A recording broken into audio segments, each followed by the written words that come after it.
Hey guys, Rominating Reaper here. So, I might say at the cinema, as you can see, and all I can say is, can you smell what The Rock is cooking? Yeah, I'm about to head in to see The Smashing Machine. This looks good, him actually challenging himself with a proper dramatic role. Potential Oscar material? We'll wait and see. All I know is I am really looking forward to seeing him, get out of his comfort zone, do something interesting and meaty. But the only way to find out if he actually delivers is to head in, get some snacks, and get seated for the smashing machine.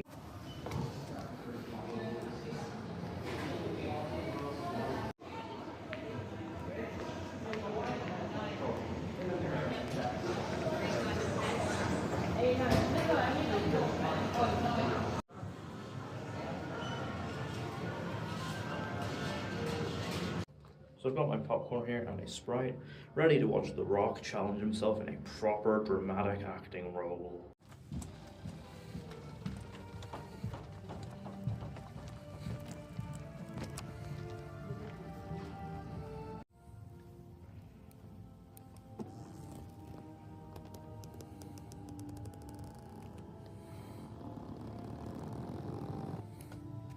So, The Smashing Machine. I'm back from seeing it. This is directed by Benny Safdie, who of course co-directed films like Good Time and Uncut Gems with his brother Josh Safdie.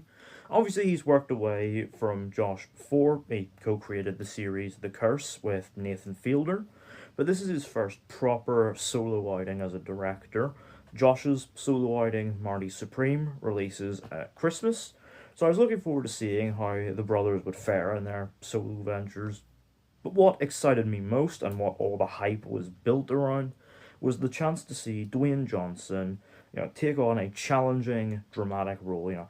Watch him play against type. Do something outside of his comfort zone, and maybe, just maybe, land an Oscar nomination along the way.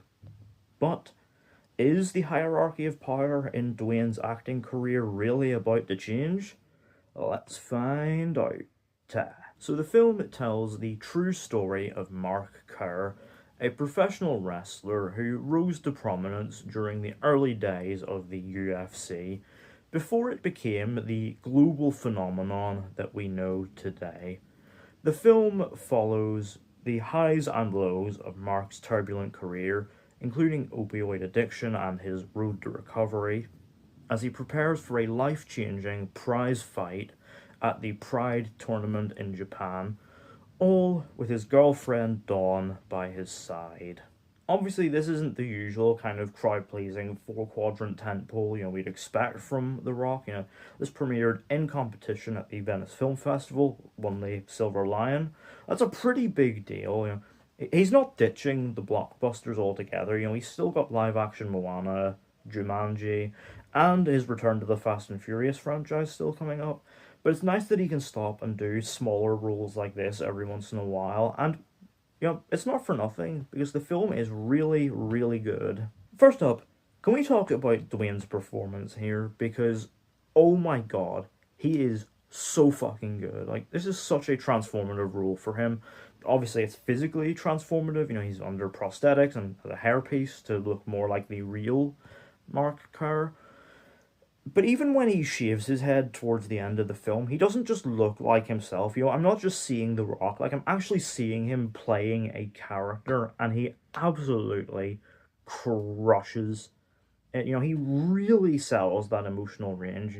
He cries, he lashes out, sits in contemplative silence. He's a softly spoken, gentle giant as well.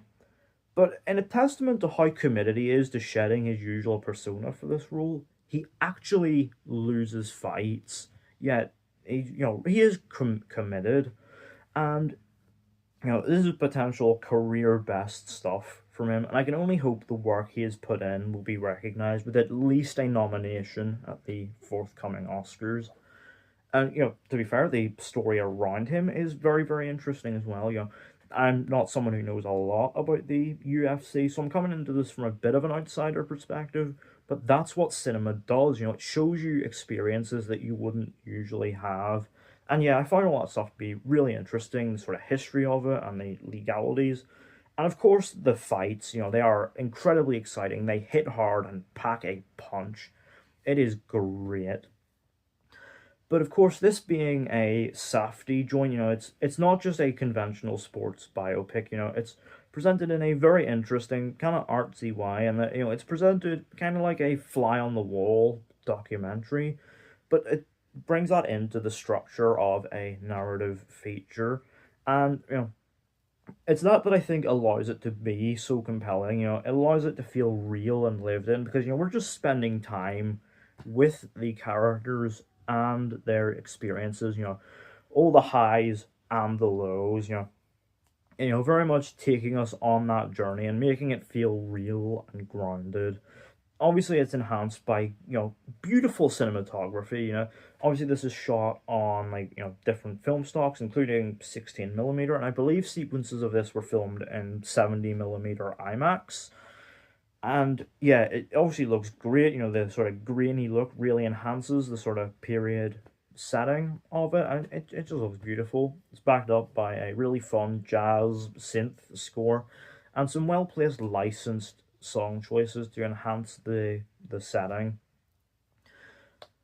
Now, obviously, that structure isn't like perfect per se. There are moments where there are things that they does off screen that I would have definitely loved to see like actually fully explored, including this sort of like notably the sort of road to recovery is seemingly handled off screen, and that's a shame because it would have been really interesting showcase for the range Dwayne is showing here. But alas, what we have here is very very interesting, and what I think enhances how real and lived in all of it is a great set of performances because obviously this isn't just the Dwayne Johnson show. Everyone around him is great too, including Emily Blunt as Mark's girlfriend Dawn.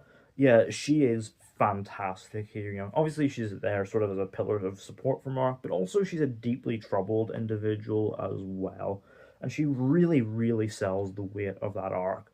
She also has great chemistry with Dwayne, so it allows us to buy into their relationship and the highs and lows of it all. I think some of the best moments are when it's just them, like doing stuff and being a couple. Like, like going to an amusement park and watching a demolition derby. But also allows like the fights and the darker side of it to really pack an emotional punch. They are great. The film also features a selection of professional fighters, who aren't actors doing acting, and obviously this has worked in other franchises. Notably the Creed franchise. Brought in fighters like Tony Bellew and Florian Montino to do acting, and they were great there. And it's this strategy that works well here too. Obviously, perhaps most notably, Ryan Bader playing Mark Coleman.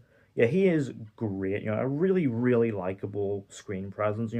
Very much allows us to buy into his, sort of friendly dynamic with Kerr.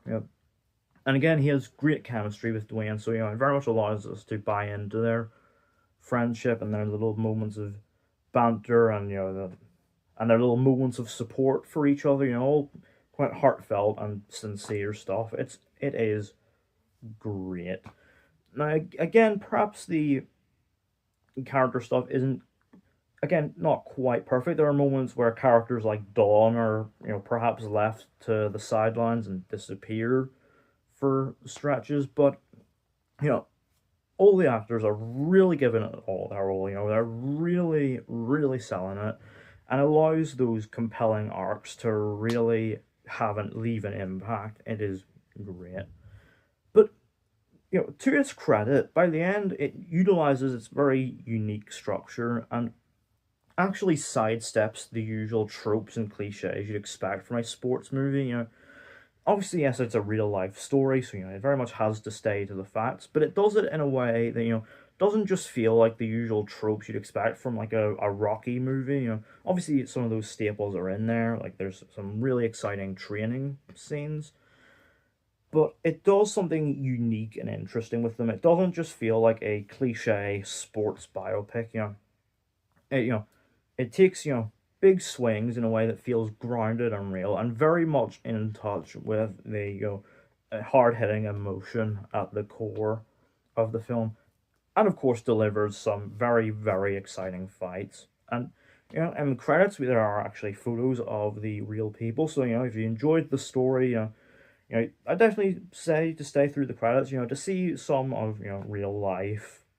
Overall, the Smashing Machine subverts the usual tropes of a sports biopic to deliver a gripping and hard-hitting tale carried by a magnetic and transformative performance from Dwayne Johnson.